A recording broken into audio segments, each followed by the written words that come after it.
I hate change. Even things that may seem like good changes, I resist. Change robs all of us of control. We have to live in this sort of either, whatever comes, or whatever comes. We have to navigate those extremes. I just hit kind of a cool milestone on the channel in terms of subscriber numbers. All of the changes that have happened in the past few years, I wouldn't be anywhere without perpetual change. And then I started thinking about different areas of my life specifically, like my kids getting older and the different stages of life that they're in, moving into a new studio and building this whole thing, and I'm getting older. And then I got to my voice. My voice is changing. It's not changing like puberty changing.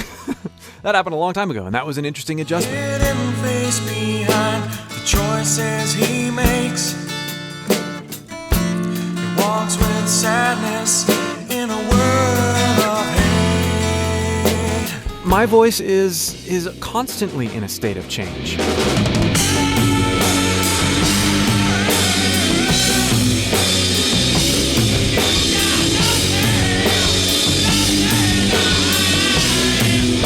Your voice is constantly in a state of change.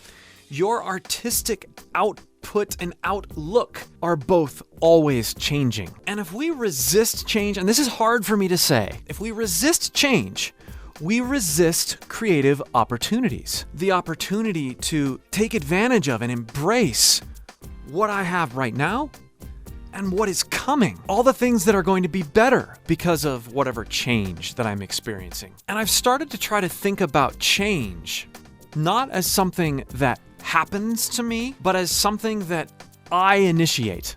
If I wait for change to happen to me, then I'm scared of it. If I initiate change, if I push forward and kind of go like, okay, I'm gonna do it, there's far less fear involved and much more a sense of anticipation. And this is so incredibly useful when it comes to our singing. If I focus on all the negative aspects of the changes that have happened to my voice over the, let's just say, the last decade, well,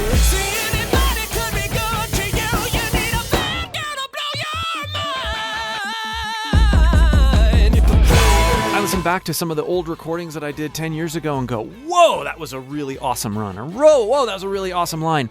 And then I just sort of haphazardly try to sing it, and I can't do it in the same way. Never mind that I'm not warmed up and I'm not really in the moment of the recording session, all that stuff. But there's a sense of judgment that I start putting on my voice of today when I get nostalgic about my voice of a while ago. And this is not healthy.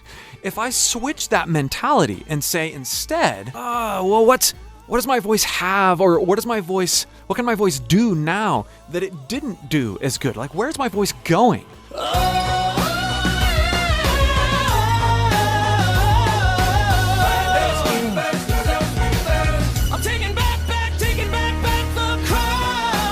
And there's so many of those things that I can say. My range is way better than it was. Even though I'm not as angelic in certain areas of my voice, I am thicker and beefier. And part of that is because my voice is deeper, and because I'm able to go higher, there's this sense of like fullness that I did not have 10 years ago.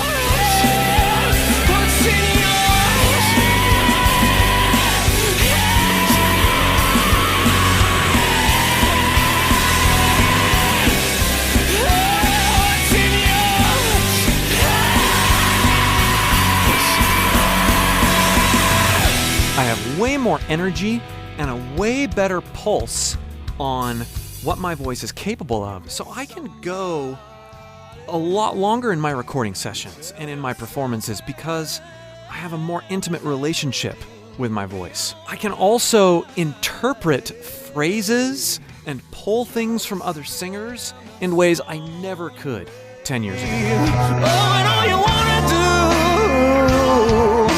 is lay down and die.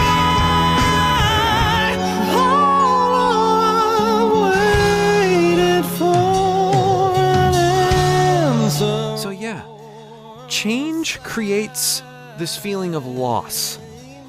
But if we look at things correctly and hopefully and positively, in that change creates opportunity, creative opportunities. Our singing, even as our voice changes, even as life circumstances change, even if things happen to us that might initially be perceived as bad, let's look at the creative opportunities. Let's look at the mindset opportunities we can embrace so that we perpetuate positive change instead of letting what we perceive as negative change happen.